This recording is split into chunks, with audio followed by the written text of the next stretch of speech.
Olá, vamos conversar hoje sobre síndrome do intestino irritável, certo? Sintomas: gases, distensão abdominal, eructações, ou seja, arrotos, flatulência, indigestão, você come e fica com aquela comida dentro de você sentindo ela o dia todo, diarreia ou constipação. Se você tem alguns desses sintomas, a gente desconfia logo que você possui síndrome do intestino irritável. Porém, se você chega aqui nesse consultório e ainda não tem o diagnóstico fechado, a gente vai ter que analisar bem isso e eu vou ter que encaminhar você para um gastro para poder estar confirmando o diagnóstico, certo? Mas assim, existem dois caminhos que a gente pode percorrer. Antes disso, eu vou desconfiar também de uma provável disbiose. Por quê? Se você tem disbiose, você não consegue também fazer a digestão correta de alguns carboidratos. E isso pode confundir os sintomas, porque se a gente for definir os sintomas de disbiose, eles se encaixam justamente nesses sintomas que eu acabei de descrever. E um curioso é que nós, no nosso genoma humano, a gente tem apenas 17 hidrolases glicosídicas, ou seja, a gente tem apenas 17 enzimas que digerem carboidratos. Porém, com a nossa microbiota intacta, a gente tem mais de 60 mil hidrolases, ou seja, a gente consegue fermentar, a gente consegue digerir muito melhor os carboidratos quando a gente tem a nossa microbiota saudável, certo? Então, se você já chega aqui com o diagnóstico fechado de síndrome de intestino irritável, que geralmente ele cursa com dor, é uma síndrome que cursa com dor, mudança do hábito intestinal, geralmente é muito comum estar alternando pessoas com período de constipação e períodos de diarreia, mas a constipação é um sintoma mais prevalente e 90% das pessoas têm distensão abdominal. O que é que a gente vai fazer? A gente vai aplicar o protocolo Low FODMAP. Ele foi descrito pela Universidade de Monash e já é bem descrito na literatura como um protocolo, a conduta de escolha para o tratamento da síndrome do intestino irritável.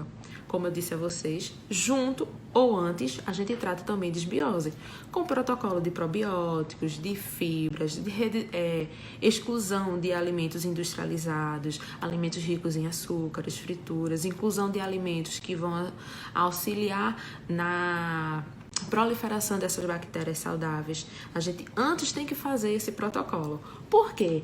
A lista de exclusão de alimentos FODMAPs é bem mais restrita. Então, a gente não vai submeter ninguém a um protocolo de tratamento de síndrome de intestino irritável se a gente não tiver a certeza de que ele tem essa síndrome ou se a gente antes não tiver a certeza que esses sintomas estão sendo causados apenas por uma disbiose, certo? Mas, se a pessoa tem síndrome de intestino irritável, a gente vai fazer o tratamento de disbiose e os sintomas vão continuar. Vocês vão entender por quê. Vamos olhar para o nosso intestino. Quando a gente come alguns carboidratos, lá na parede do nosso intestino existem células que vão digerir esses carboidratos. Algumas pessoas não contêm essas enzimas. E esses carboidratos fermentáveis vão ficar lá, que esses carboidratos pequenininhos vão ficar lá.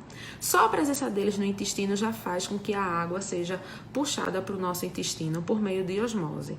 Esses carboidratos fermentáveis vão para o nosso intestino grosso e lá vão ser fermentados pelas bactérias que existem no nosso intestino.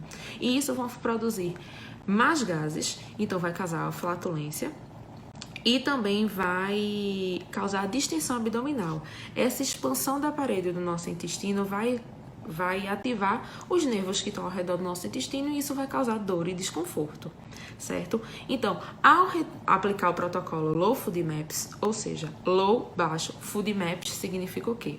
F de fermentáveis, O de oligosacarídeos, M de monossacarídeos, D de disacarídeos, esse A é o END, ou I, tá? E P de poliose. Então, a gente vai excluir todos esses tipos de carboidratos, tá? Eu vou dar exemplos de cada um aqui para vocês, mas isso é uma lista enorme que você realmente precisa de um acompanhamento nutricional para poder estar equilibrando sua dieta de acordo com a exclusão desses alimentos, senão você vai ficar perdido. E muitas vezes é necessário uma suplementação, porque alimentos que são considerados super saudáveis vão ter que ser excluídos da dieta e ricos em vários nutrientes.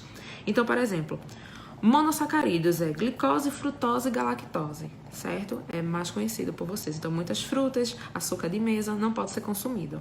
Disacarídeos, sacarose, lactose no leite e maltose. Oligosacarídeos tem os frutanos, que é muito comum em trigo, aveia, cevada, galactano, tá? E FOS, né? Fruto-oligosacarídeos. E poliol é o sorbitol, maltitol e o xilitol, que é muito utilizado por muitas pessoas para adoçar. Nós, nutricionistas, também indicamos o xilitol como adoçante natural, mas para você ver, né? Que veneno para um é remédio para outro. No caso, o xilitol para as pessoas que têm síndrome do intestino irritável deve ser totalmente excluído, porque ele é um carboidrato fermentável, certo? Então, exemplo desses alimentos. Feijão, por exemplo, é rico em FODMAP. Brócolis, castanha de caju, alho, cebola. Eu trago esses alimentos porque às vezes as pessoas fazem, poxa, Nutri, entrei em dieta e tá pior os meus sintomas. Você tá entendendo? Porque são alimentos que são considerados de uma alimentação saudável. E se a pessoa tem síndrome de intestino irritável, tem justamente essa característica de aumentar o consumo desses alimentos e piorar. O que não é normal, uma pessoa que passa a comer mais feijão, mais brócolis, tá entendendo? Passar a ter esses sintomas, a gente desconfia logo. Então, o protocolo vai ser justamente esse, tá? Não são só esses alimentos, eu não tenho aqui como listar todos os alimentos, mas existem várias listas. Então, você que tem síndrome do intestino irritável, que tem algum desses sintomas, procure um nutricionista ou procure um gastro para investigar melhor e para ver se realmente você tem indicação de fazer esse protocolo, tá certo?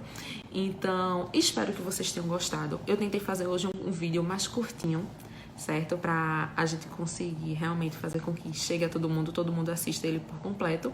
E caso você tenha alguma dúvida, por favor, deixe aqui nos comentários que eu vou tirar essa dúvida com o maior prazer.